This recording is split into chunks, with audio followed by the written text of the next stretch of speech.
France sealed the title with a hard-fought win in Paris. My name's Mark. Let's talk rugby.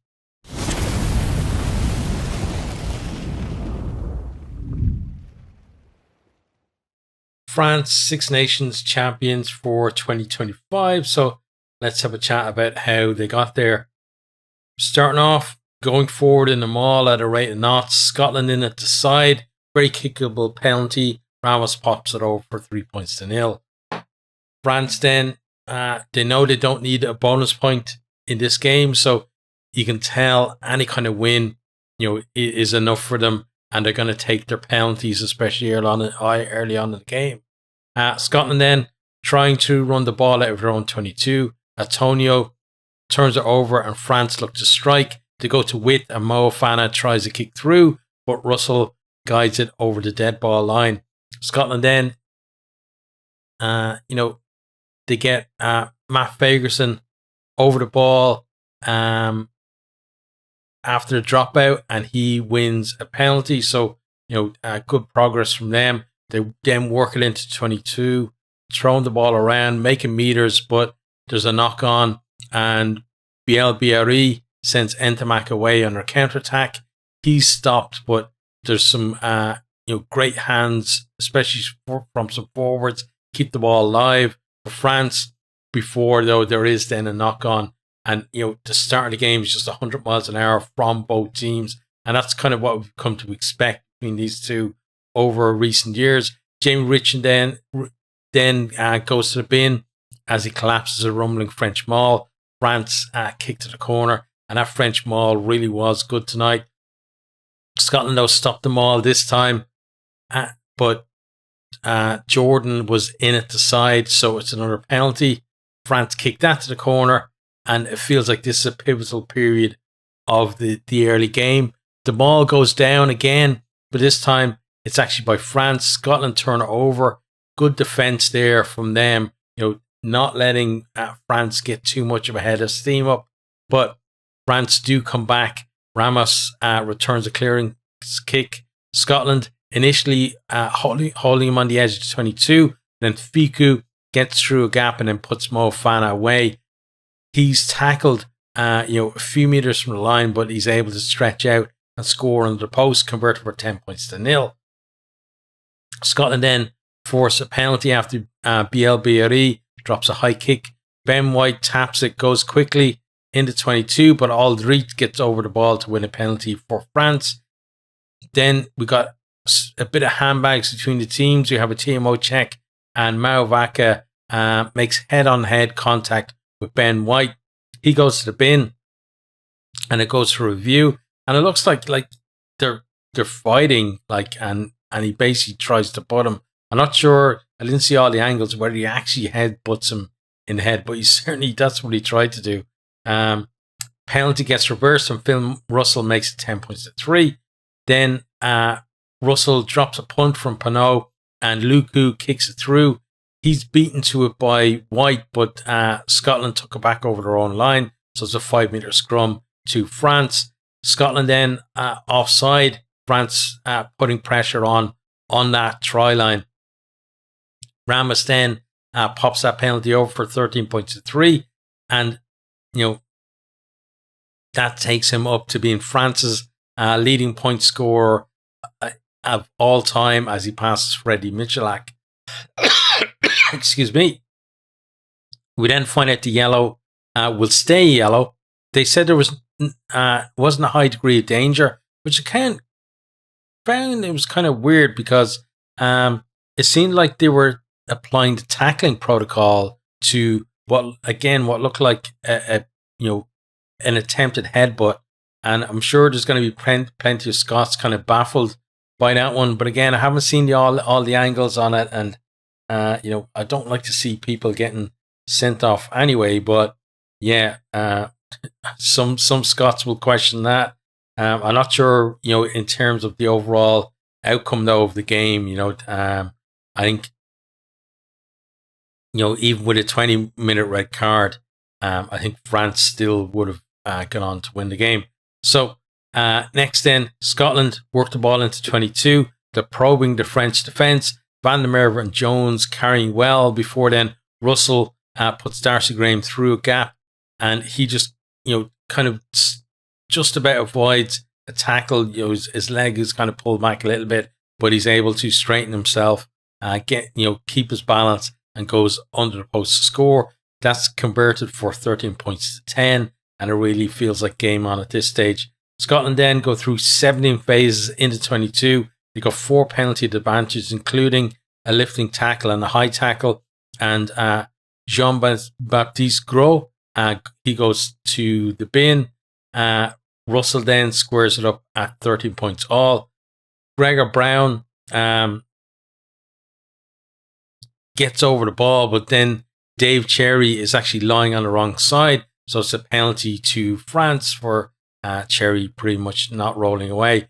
And Ramos makes it 16 points to 13. Kinghorn then breaks up the middle. He goes wide. Scotland then recycle a couple of times, and Finn Russell puts Tom Jordan over to score to put Scotland in the lead at the break. But he didn't, because the TMO tells us that Kinghorn was in touch, and it's 16 points to 13 to France at half time. So, very narrow margin there. And if Scotland had been leading at the break, it would have completely changed the complexion of the game, because Scotland didn't lead at all through the entire game. Scotland then, in the second half, on attack, Russell tries a bit of a flick, offloads on the switch. Ball goes to ground. Ntamack scoops up the loose ball. He breaks. Doesn't have the pace, but he's got BL Barry beside him, and he absolutely does. He finishes behind the post, converted for 23 points to 13, and he's now the new record scorer for the Six Nations in terms of try. He scored in every round as well. 8 tries in this year's championship, and he's only the 3rd player to score in every round as well. So we had who's a Sal did it like in the early days of the Six Nations for France, and then Freeman actually did it today, or this year, completed it today for England as well. So this season, really a lot of records falling that have stood for a long time are being equaled. And a big turnaround there as well. They don't call them the championship minutes for nothing. Just before half time, Scotland didn't get over to score a try to go ahead, and just after half time, France did get over to score a try that put a little bit of daylight between the teams. Scotland then attacking into 22 with penalty advantage, but the ball kind of bobbles forward. The French player did get over the ball as well, but basically we come back for the penalty, and Russell makes it 23 points, 16. Scotland then, at that stage, they're winning the battle of the breakdown. Ritchie gets over the ball to win under the penalty, but Scotland, missing touch, and they do it like, I know it happens to a lot of teams, but it seems to have Scotland a bit too much, in terms of like things like that, missing touch at crucial times, poor line outs, a line out that's probably consistently, I think, the best in the Northern Hemisphere will misfire at crucial times as well. And then in this case, BLBRE claims it, the kick. France spin it wide to Pinot. He chips over. Van der Merwe does it really well, because he has to carry it kind of back over his own line, then manages to kind of shake off an attempted tackle and run it out, and then allows Russell to kick clear. But France are still applying pressure. They're not letting Scotland get out of their own half, and they rumble them all into 22, finally get stopped, and then they spread it. Scotland concede a penalty for dragging a tackle player into touch. France kick that to the corner. Scotland halt them all, but then France move it, and Ramos goes over to score. He converts his own try, and it's 30 points to 16. And suddenly, from a pretty close game, it's getting close to the point where you would say, okay, no coming back for Scotland, even if they do produce some magic. Scotland then under the cosh, as France are looking for that one more score that would really seal that victory. They move it into 22. BLBRE with good work gets his hands free for the pass out to Fiku, who puts Mo Fana over in the corner, and he does really well to get it down as well under some pressure. Conversion missed, 35 points to 16. And some great hands as well before BL BRE, from the forwards as well in the build up to that too. Then we have a penalty to Scotland for a tip tackle on Russell, and Hugh Jones goes for an HIA because he actually got Russell's boot in the face, during that, like, as part of that whole thing. So Scotland kicked that penalty to the corner. They looked to spread it right to left to Van der Merwe, but Ramos, I thought, did really well to kind of impede his progress out there wide, and then Pinot comes in to help him get him into touch. Great defence there. Then penalty to Scotland for no arms tackle, and France get a warning for a yellow card. Scotland tap it, and the forwards, making ground, but France managed to hold them up over the line. And then France, from there, see out the clock in Scotland's half, and Ntamack gets it off to end the game. 35 points to 16 full time. France, Six Nations champions for 2025. So let's talk about the stats, and then we'll talk about the teams overall. So let me pull the stats up here. Right, so first of all, in terms of possession, 45 to 55. So Scotland went with most of the ball, and territory 51 to 49. So France just about edging the territory there. So in terms of attacking minutes, France 14.6 minutes to Scotland's 15.7. So France definitely the more clinical of the two teams, with 4 tries from those 14.6 minutes, and Scotland with just 1. So, in terms of attacking minutes, France getting a try about every 3.5 minutes, and Scotland obviously 1 try in 15.7. So 15.7 minutes per try, pretty easy. Carries then 87 for France, 139 for Scotland. Meters carried, France was 622, Scotland with 1,004. And, we've seen that as well from Scotland this year, carrying the ball a lot more than they did in previous years, and getting up around that, high 900s into the thousands, or over the thousands, should I say. And again, today, meters gained then, 334 for France, which is about, 1 meter gain for every 2 meters carried, a little bit over. And then Scotland, 483 meters for them. So given the fact that, they carried 1,000 meters, means that they're just under, a meter gain for every 2 meters carried. Then line break 6 each.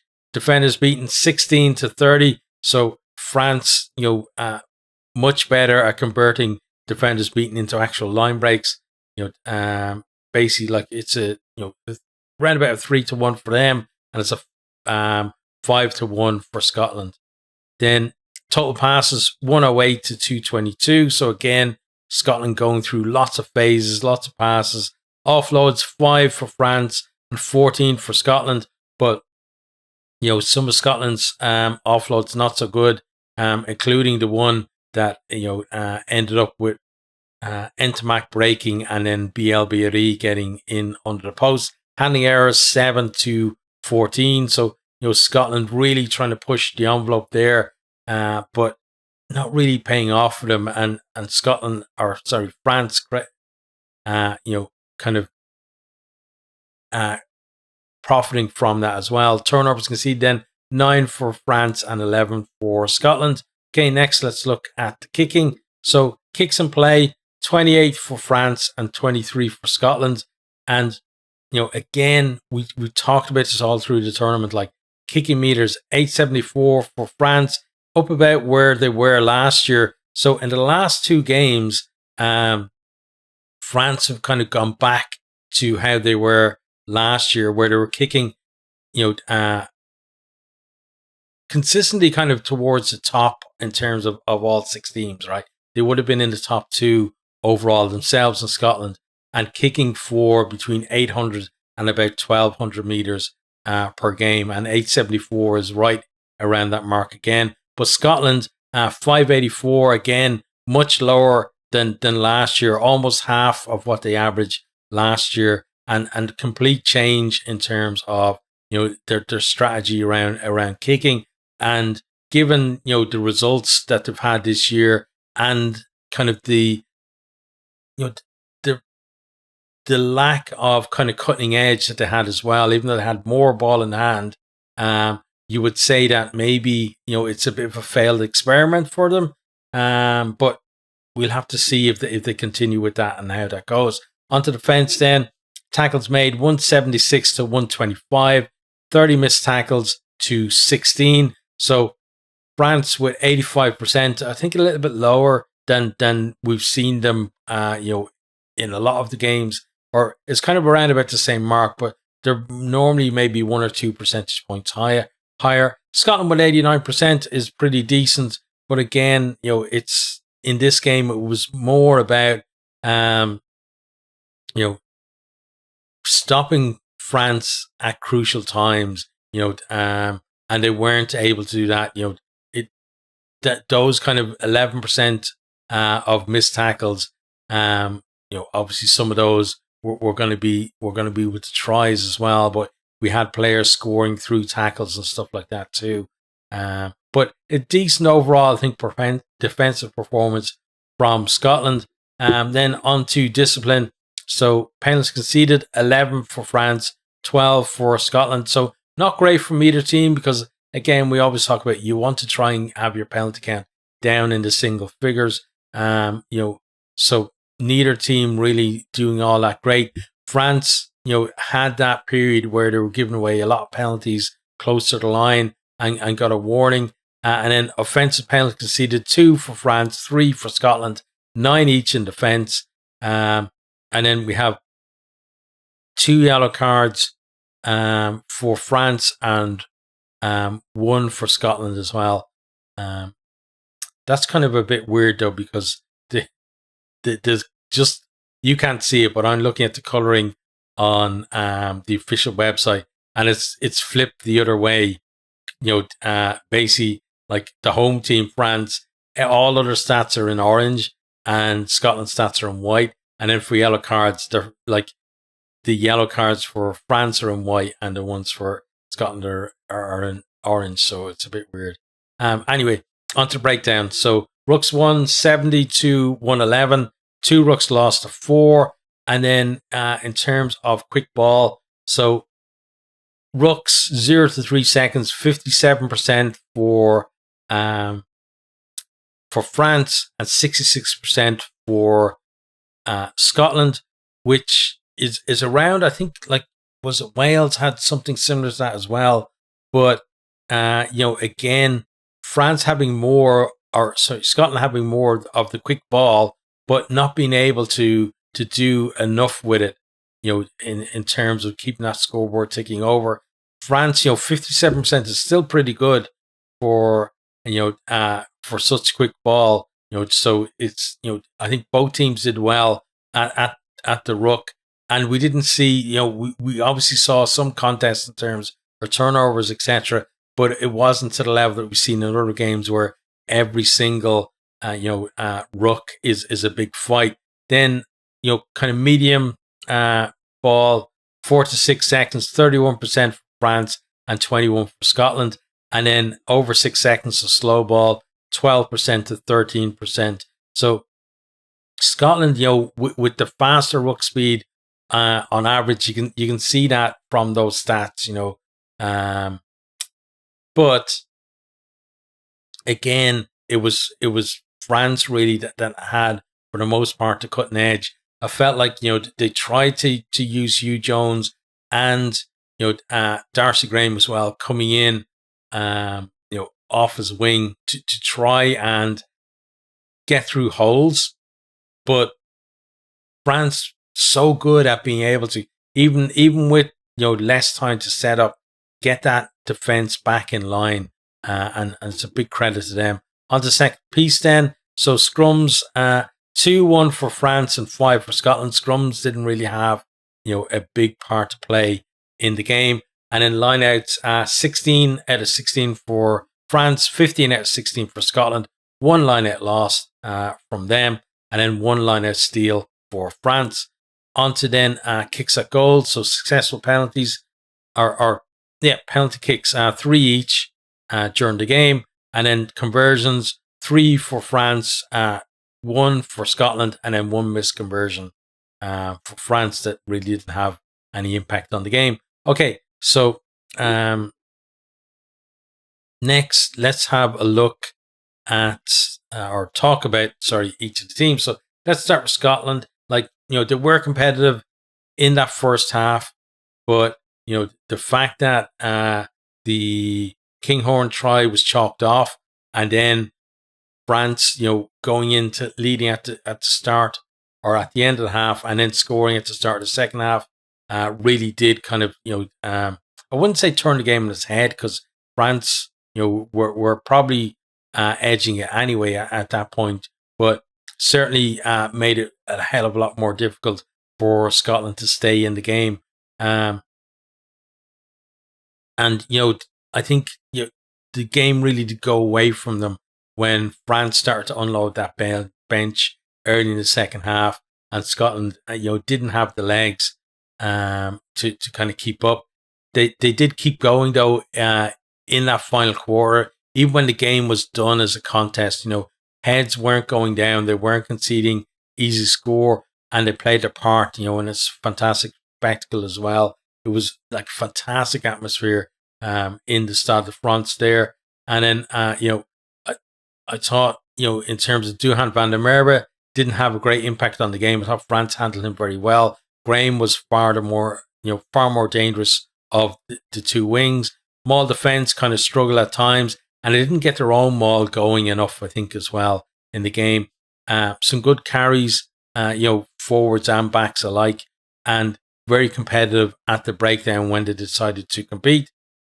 And the thing is, this is a very good Scotland side, and I think questions have to be asked now if Gregor Townsend has now taken them as far as he can go, and maybe the Scottish Rugby Union need to be looking at what other options do we have available to us. I think I've mentioned it lots of times before, but I do believe that it's probably something that they're thinking about. The fact that Wales apparently sounded out Franco Smith about taking over the Wales test job, and given the fact that he is the Glasgow coach, he's done a fantastic job there, delivered them a URC title. He's got experience as well, at test level with Italy before. It feels like it's a natural fit if they did want to go in a different direction from Gregor Townsend to get him in there. And again, the fact that maybe Wales are trying to tempt them to go there, not that he's necessarily, just because he gets an offer or has been asked whether he's interested, doesn't mean he's gonna go. But the fact that there is that possibility for him, maybe Scotland might think, well, let's get him in now. So we maybe have to watch the space on this one. But yeah, for like Townsend, he has done a fantastic job for Scotland in terms of where he brought them from to where he brought them to. But he's brought them to a point, and they haven't progressed in a number of years now. And it's sometimes it can be very hard with a coach that has done that has kind of brought some good times, right? Not necessarily trophies, but plenty of Calcutta Cups, far more exciting rugby from the team as well, and bringing in some very talented players and playing an attractive style of rugby too. But, as I said, it can be difficult to move away. Like we've seen it a lot. Like, there's Gatlin going back to Wales when he absolutely shouldn't have, but he had that reputation from before, and it's very hard for some fans, and the WRU to kind of realize that it's not working. He has to go, and then in Ireland we've had it before as well. With people like Declan Kidney, who delivered us like our first Grand Slam in a very long time. Fantastic coach for Ireland, and he'll always be remembered for all the good times he brought us. But towards the end, it was very clear, that he had to go. And then similar as well, I know, kind of like with Joe Schmidt as well, that he delivered, first win against New Zealand, some other fantastic performances, some titles as well. But towards the end, you could see that that had kind of run its course as well for Ireland. And it's, I know people maybe not wanting to hear it now, but we're not too far away. I know Farrell wasn't in charge for the Six Nations, but I don't think we're that far away from Farrell kind of being at. I think maybe the next World Cup will be a natural end for his tenure in Ireland as well.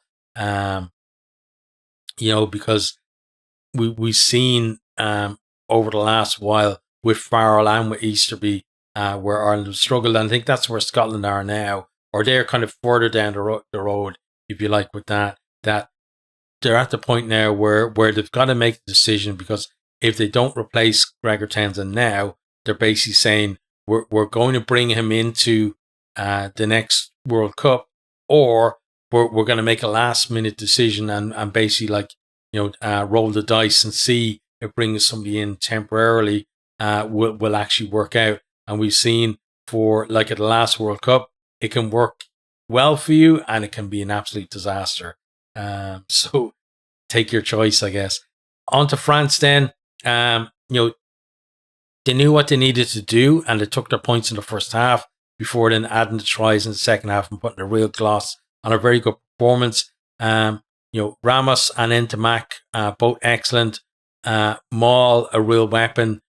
Just the entire pack, I thought, were brilliant. But, I have to say as well for Paul Baudin, for someone to kind of come in to the back row where, he wasn't really a big name compared to, you look at the rest of the guys in there. You got Kroos and Aldrit. He wasn't at their level in terms of his reputation, etc.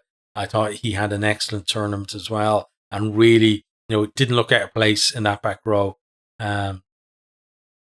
Then with that as well, there aren't enough superlatives to describe how good Louis Bielbiarri is. The guy is just absolutely fantastic. And then we've got the reunited centre partnership between Mo Fana and Fiku. It was they'd never been apart. Just absolutely amazing. Then Pinot, always dangerous and very good defensively today as well. Sometimes, with almost every winger, honestly, but sometimes, with him, can go kind of missing on defense as well, but not today. He was really good. And then another thing to say, and this is pretty much maybe sacrilege, or probably is sacrilege, but I'm beginning to think that France actually may be a better team with Lukaku at 9. Dupont, amazing player. Do not deny his talents and what he does for the team, but they seem to spread this responsibility more evenly through the team when Lukaku is there, and Lukaku does so many good things for the team as well. And he's kind of it's almost if you look at England, right? And I'm not saying they're players of the same talent or whatever, right? I'm just making a comparison between different types of players, right? So you have Marcus Smith and Finn Smith. And Marcus Smith is a hugely talented player that can, conjure something out of nothing. And then you have Finn Smith, who's also a talented player, but his job is to make the team work well together and make others look good, right? And I think that's what we have with Lukaku and Dupont is Lukaku just seems to make that team tick brilliantly. Now, the like Dupont is like he comes in, and I'm not saying France don't play well when he's there, because the evidence is there on how many good games he's played for France and been like player of the match or wherever, right? And how many brilliant things he's done for them. So I'm not saying that you don't pick Dupont, because you look at it and you think, well, how can you not pick Dupont? He's such a brilliant player. I'm just kind of positing that maybe as a team, France are that little bit better with Luku there. But again, if you've got a player of Dupont's talent, you're not going to leave him out of the team, no matter I don't think people would believe even that the team would be overall maybe a little bit not as good with him in it. And then the other thing, I guess, is that Luka's been fantastic in the last two tests, but the one thing, or well, lots of things that Dupont has over him, right? Because he's such a fantastic player. But one thing we have to think about as well when we think about when we think about something like this is Dupont, like he very very rarely has a bad game, so is like Dupont's kind of ability to always be kind of 8, 9 out of 10 for almost all of his test appearances, better than Luku maybe making the team look fantastic for 3 or 4 tests and then potentially having a poor game, and because he's not playing well, then that drags down the rest of the team as well. So that's another thing to consider. But it certainly is something to think about. And again, it just shows you the depth of talent that France have there. And being able to have somebody of the ability of Luku to step in when Dupont is not available too. It's one of those ones where you wish you didn't have to choose, right? But it just kind of an interesting thought I had today. Maybe I'm completely wrong. It wouldn't be the first time, but just something interesting to think about. But all of that said, I have to say congratulations to France, deserved Six Nations champions for 2025, and they're going to have a great celebration tonight. It's been a long time coming for French fans. We talked about Scotland with a talented side not delivering. You look at this French team, how talented they are, and comparatively how little they have delivered as well. So this has been coming for a few years for them, and it is thoroughly well deserved. And hope those guys really enjoy their celebrations. And then hopefully then we're going to see some more brilliant rugby from them when they go back to their clubs, and then we restart the the Champions Cup and stuff like that later on. But yeah, for right now, France Six Nations champions for this year, and on performance over the entire tournament, it's hard to argue that that they weren't the best team overall. You look at it. So hockeyed Wales first up. Then so Wales first up. Then next was Scotland. Yeah, they beat Scotland next, right? Was it? No, let me think about it.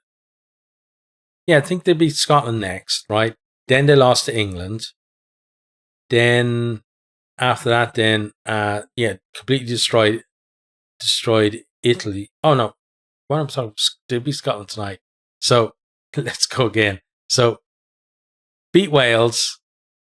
They beat Wales first up, and then they lost to England. Yeah, they lost to England, and then from there, destroyed Italy, destroyed Ireland, and then beat Scotland pretty comprehensively. So I got there in the end in terms of the order of things. But yeah, overall, and that England game, that if their handling had been there, they would have won that too. It would have been a grand slam for them. But given that, again, it's a rare title for such a talented team. Absolutely brilliant, and just really well done to them. And let me know your thoughts, not just on this game, but we will have like a wrap up of the tournament coming too. But if you want to put your thoughts about just the tournament itself as well, pop them down in the comments.